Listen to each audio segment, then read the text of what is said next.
Pode passar.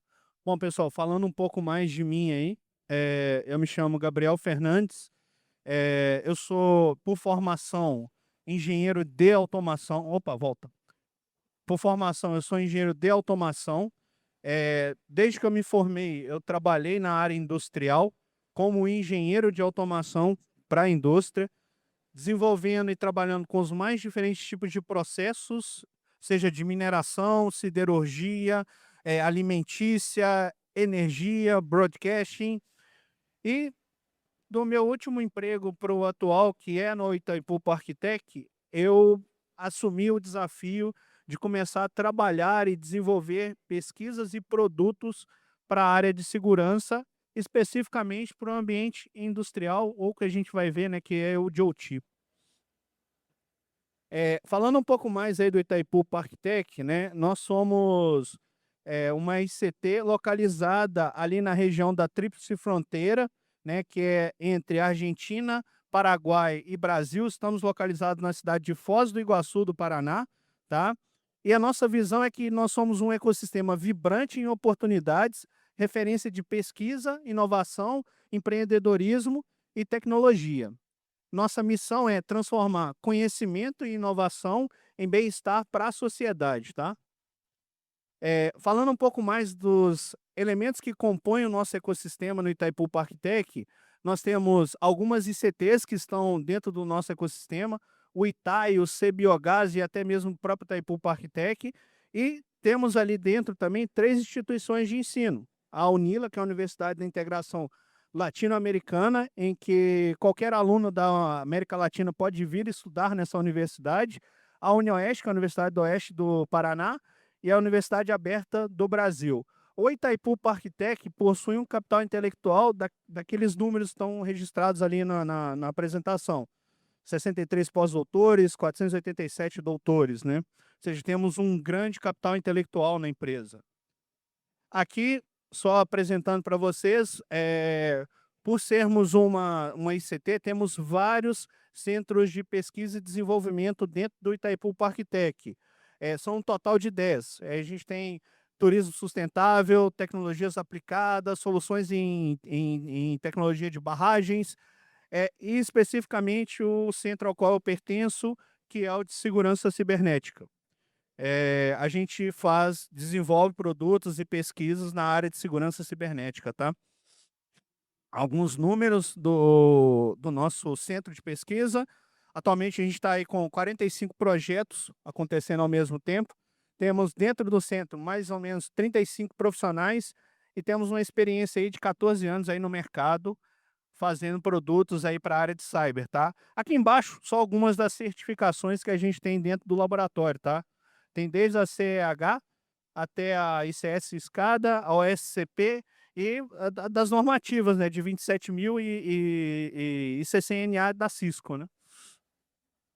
Nosso laboratório ele tem 5 principais verticais.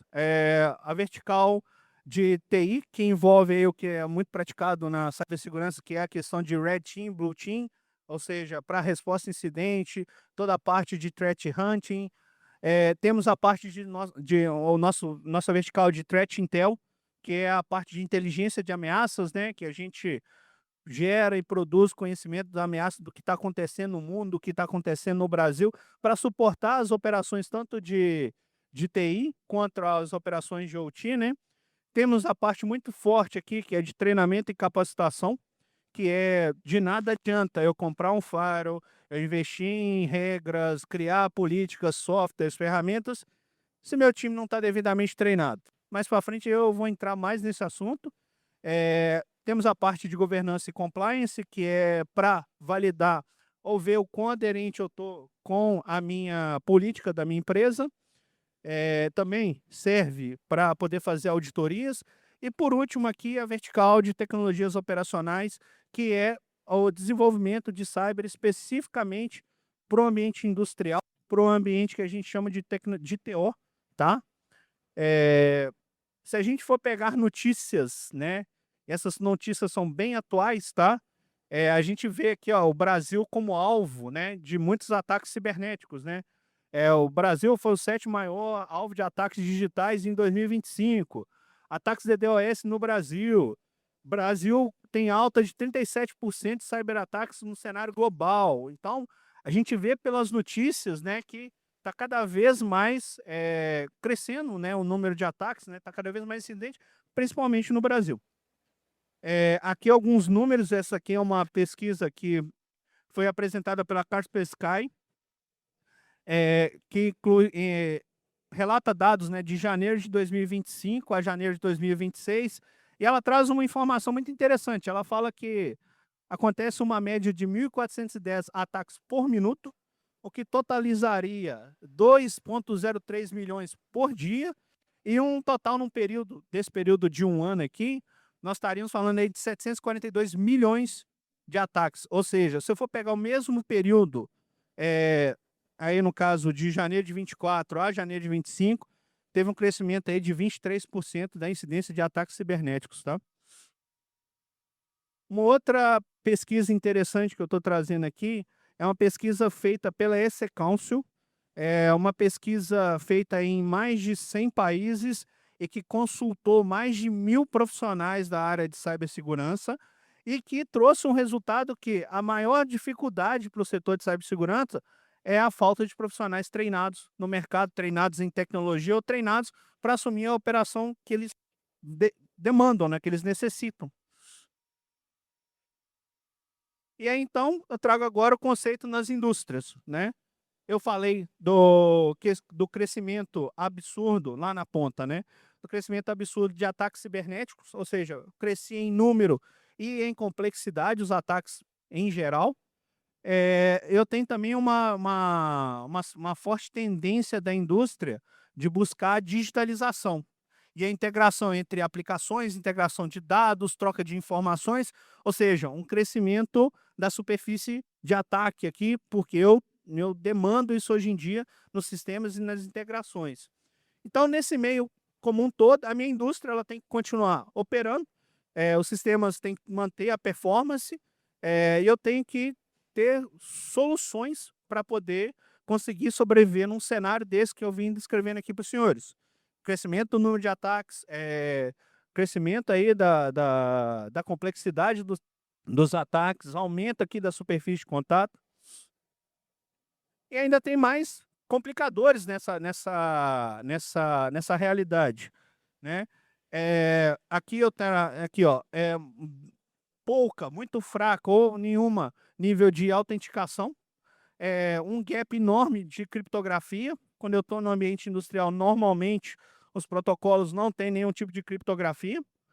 A autenticação normalmente é muito pouca ou são com credenciais fracas, né? Vulnerabilidades que já vão existir nos meus firmwares e softwares que eu adoto na minha indústria, comunicações inseguras, os protocolos que trafegam no meio industrial são protocolos legados ou protocolos que foram construídos há muitos anos atrás e quando eles foram concebidos, né, não se pensava em criar cibersegurança para esses protocolos. Então, eles já vão carregar vulnerabilidades por si só. E quando eu compro um equipamento no ambiente industrial, né, eu compro uma máquina para produzir um determinado produto, eu não vou trocar essa máquina com 5 anos, eu vou trocar essa máquina com 15, com 20. Então eu vou conviver com vulnerabilidades desse sistema por muitos anos. E ali no final, o último ali, que é o que talvez feche todo esse conjunto aí, que é a dificuldade que eu tenho na minha indústria de realizar atualizações, fazer updates. Por quê? Porque eu estou com a indústria em produção. Geralmente, para um equipamento industrial, quando eu fizer um update nele, eu vou ter que parar para poder reiniciá-lo. Então, eu vou parar o meu processo industrial para fazer uma atualização. E ainda tem um agravante. Se eu fizer uma atualização no equipamento, como que eu vou saber ou como que eu vou visualizar que a minha planta vai continuar operando como ela operava antes? Que a atualização não vai impactar no meu processo produtivo. Então, eu acabo tendo que recomissionar a minha planta. E isso vai tempo de parada, vai dinheiro, vai problemas que me dificultam muito em executar e aplicar atualizações no meu sistema. Além disso, ainda tenho a influência das pessoas que trabalham, que são os insiders que estão diretamente interagindo com os sistemas industriais. Nós temos aqui, por exemplo, né, o que é comprometido, mas ele pode ser um ponto de fragilidade, porque ele perdeu as credenciais dele, ou um atacante está usando os acessos dele sem ele saber. Temos também o funcionário, né, o que é negligente. Esse daí não tem nenhum tipo de preocupação com questões de segurança e, por si só, né, ele acaba sendo um ponto de vulnerabilidade para que a indústria receba ataques.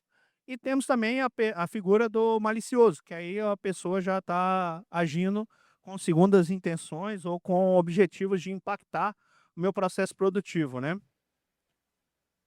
E aqui há uma comparação agora envolvendo fornecedores, a parte de supply chain, que também impacta no ambiente de OT e é uma questão muito vulnerável. Eu trouxe aqui o exemplo aqui dos sinais via satélite. Todo mundo vai pensar: "Ah, eu vou ficar sem o Waze". Não, não é bem isso. Existem, por exemplo, não sei se alguém aqui trabalha com subestação digital, mas todos os equipamentos que eu tenho para fazer proteção elétrica, eles têm que estar sincronizados em tempo. Estamos em uma realidade geopolítica atual meio conturbada. Então, por exemplo, se os Estados Unidos decidir desligar o sinal de GNSS, nós vamos ser impactados, porque existem equipamentos que só se sincronizam através do GNSS. Mesma coisa, o GLONASS da Rússia. Se a Rússia decidir desligar o GLONASS, a gente não vai ter mais sinal de sincronismo via satélite. Eu trouxe ali no canto uma bateria, né, ali é uma bateria de celular, e o que que eu quis trazer em relação à parte de fornecedores, de supply chain aqui, né.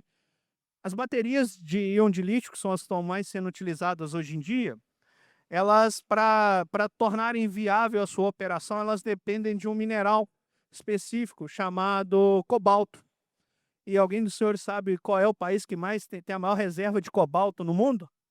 Nada mais do que a República Democrática do Congo, que é um país na África, que é completamente frágil em questões militares, ou se ele precisar se proteger de alguma invasão, ele dificilmente vai conseguir, e aí alguém pode ir lá para tomar conta ou tomar posse das reservas minerais de cobalto e, inclusive, parar toda a produção de cadeia de baterias que a gente está utilizando muito hoje em dia. E por último aqui também, na questão de fornecedores aí, eu trouxe uma ferramenta, o CCleaner, que eu usei durante muito tempo no meu computador. Hoje em dia nem sonho eu instalo ele mais, mas o que aconteceu no caso do CCleaner foi que lá em 2018, atacantes foram lá e alteraram o arquivo que se baixava do site do CCleaner com uma versão infectada com um backdoor. Ou seja, quando você instalava o CCleaner na sua máquina, vinha um backdoor de presente para você e os dados que ele limpava do seu navegador ou do seu computador, ele enviava para esse backdoor. Ou seja, ele estava fazendo um roubo dos seus dados aí do seu navegador e você nem estava sabendo disso, né. Aí se a gente for pegar, né, na escala do tempo, né, eu vou agora pensar em grandes ataques cibernéticos que foram aplicados no ambiente industrial, no ambiente de OT, né. A gente tem o primeiro caso aqui, que é o Stuxnet, que foi o primeiro exemplo de ataque cibernético que impactou diretamente, a uma usina, e no caso aqui é a usina de enriquecimento do Irã. Foi um ataque dos Estados Unidos às usinas de enriquecimento de urânio para justamente parar a produção de urânio, parar o desenvolvimento nuclear do Irã. Foi um ataque que ele inibia os alarmes da turbina quando ela estava subindo as temperaturas e a rotação dela, mostrava no sistema de supervisão para o operador que estava tudo normal e impedia a máquina de acionar a proteção dela. Então, ele ficava constantemente acelerando a velocidade da máquina e com o tempo elas vieram a explodir.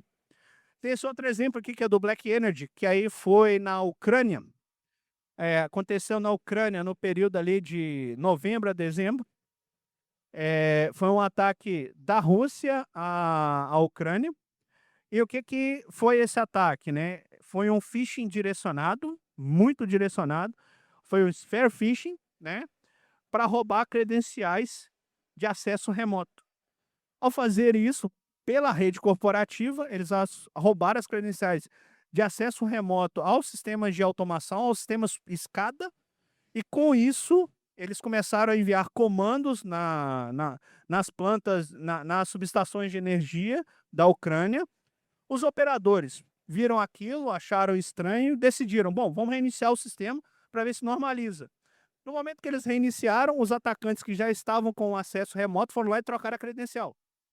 E aí, nesse ponto, os operadores das subestações perderam total controle sobre o SCADA, e aí eles perceberam que eles não conseguiam mais e o pessoal, os atacantes estavam desligando os disjuntores, desligando a distribuição de energia para algumas áreas do país. Aí os operadores disseram: bom, vamos comutar então para operação em manual e vamos operar todo o sistema em manual. Aí, nesse momento, os atacantes foram lá e atacaram o sistema de telefonia, que era o meio qual eles tinham de comunicação interna. E aí, o pessoal, os operadores ficaram perdidos sem saber o que estava acontecendo, não conseguiam sincronizar nenhum tipo de operação, nenhum tipo de comando, e aí gerou uma parada aí que o país ficou mais ou menos ali umas 12 horas sem energia, e nós estamos falando isso em dezembro, que era o início do inverno na Ucrânia, né? E por último aqui, opa, passei sem querer. Por último aqui eu trago só o Colonial Pipeline, que é um ataque que aconteceu no sul dos Estados Unidos, e é um ataque ao sistema de distribuição de combustível dos Estados Unidos. Ele gerou uma parada em todo o sistema de distribuição e também gerou consequências na operação dos Estados Unidos como um todo, que no sul, no Texas, no sul dos Estados Unidos, é muito dependente de combustível, né? Então, fazendo uma comparativa aqui, né, dos ambientes de OT para os ambientes de TI, né,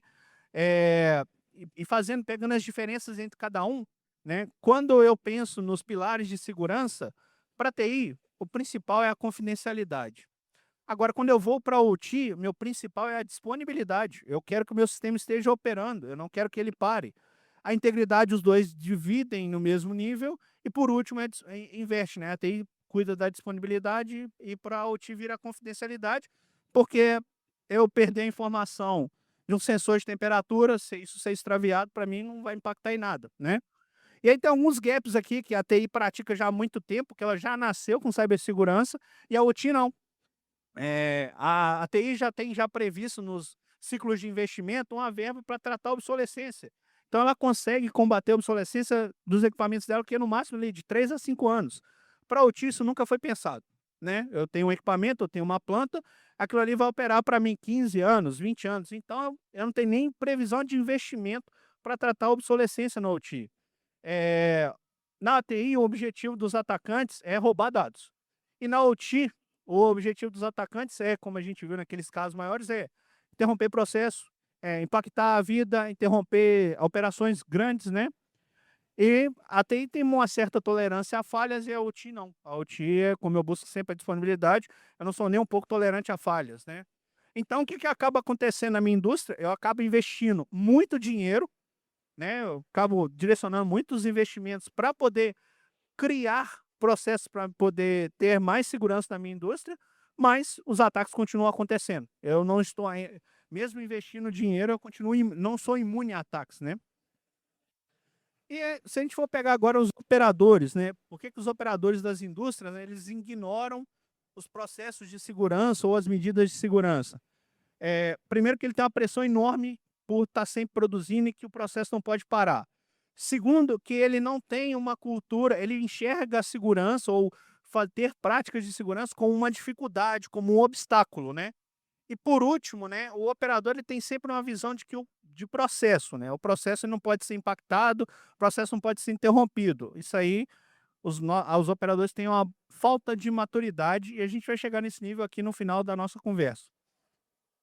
Outros comportamentos que tem no ambiente industrial que quebram a segurança ou que dificultam muito, né? É muito comum, quando você vai na indústria, você tem uma IHM de campo lá no processo e tem lá a senha dela, de acesso dela, do lado colado lá, que o operador ele não quer gravar a senha, ele não quer perder tempo, então ele deixa lá escrito lá, ou fica com a default do fabricante, né?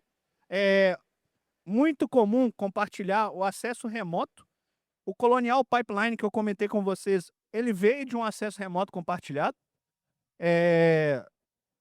Casos, né, que, por exemplo, os operadores têm, por exemplo, um notebook de suporte no campo, né, para poder extrair logs, fazer diagnósticos. Eles levam esse notebook para casa e acessam na internet de casa, depois voltam com esse notebook para a indústria.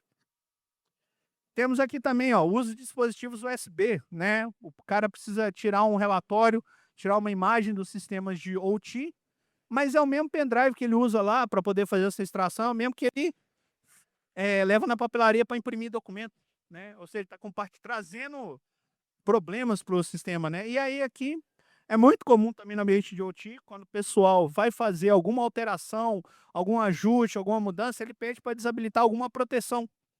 Só que isso fica perdido no contexto e continua desabilitado ad infinito, nunca mais volta a ser essa proteção, né? Então, se eu for pensar assim, né, como vou fortalecer a minha resiliência operacional, né? Eu tenho que ter uma conscientização dos meus funcionários, mas eu tenho que estar isso contextualizado com a realidade deles. Aí eu vou ter que falar em exercícios tabletops, eu vou ter que falar de hands-on e treinar eles com exemplos reais para eles do que eles vivem no dia a dia, né?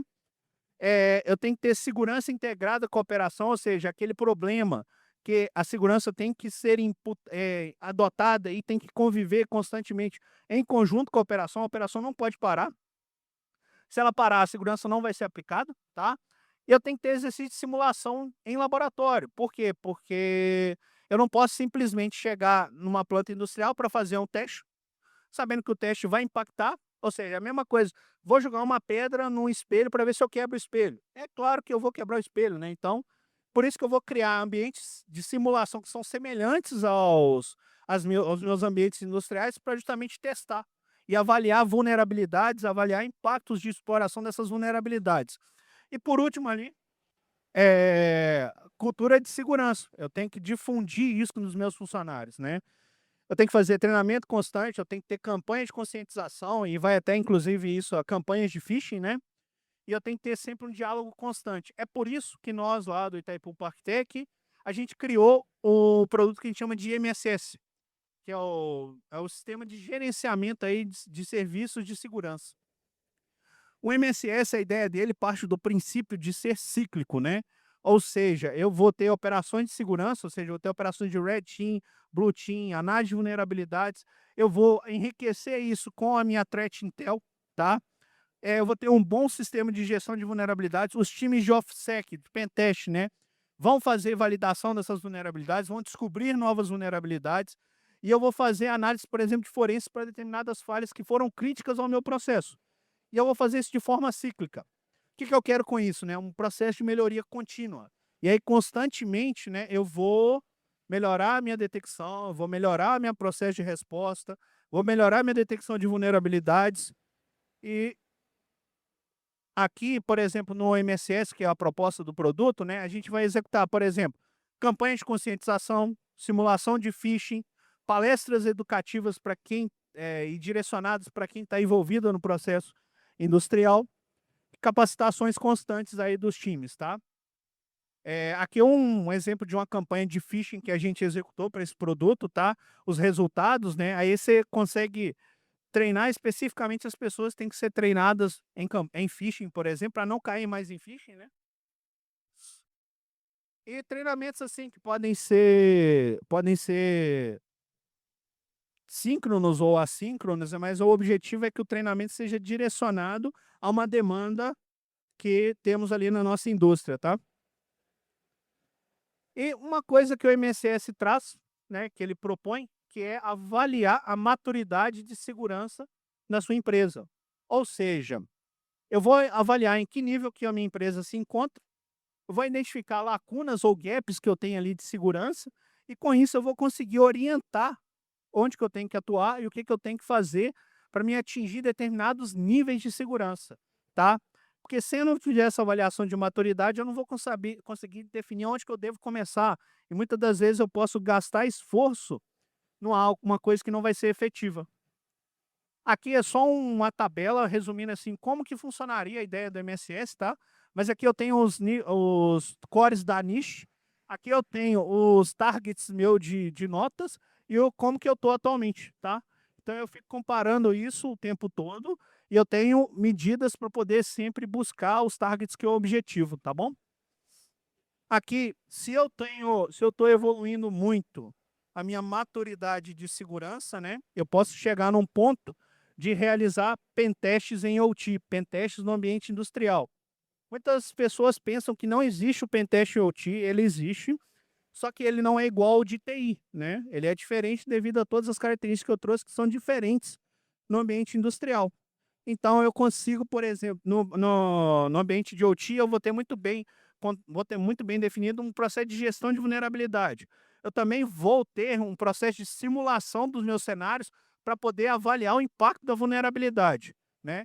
Constantemente eu estou treinando os operadores para poder entender ou detectar a exploração daquelas vulnerabilidades, tá? E o objetivo grande assim do pentest em OT é avaliar o impacto da exploração de uma vulnerabilidade em específico, tá? Então, se eu for pensar numa verdadeira defesa da minha planta industrial, eu tenho que sempre juntar tecnologia, são as tecnologias que eu estou adotando na minha planta, o meu processo, como o meu processo opera, e sempre pensar em pessoas, tá? E aqui no final, pessoal, eu deixo aqui, né, a parceria que a gente tem aqui com a Vigilant, que a gente está desenvolvendo um produto em conjunto, tá? Que a gente objetiva sempre fortalecimento aí da nossa cultura de segurança, tá bom? A gente está com um XDR com eles, é, voltado para o ambiente de OT. Estamos aí nas partes aí finais aí do produto e muito em breve vocês vão poder ter acesso ou conseguir acesso à tecnologia, tá? Agradeço a presença aí de todos e a atenção também, tá? Vem inovar com o Itaipu Parktech, beleza?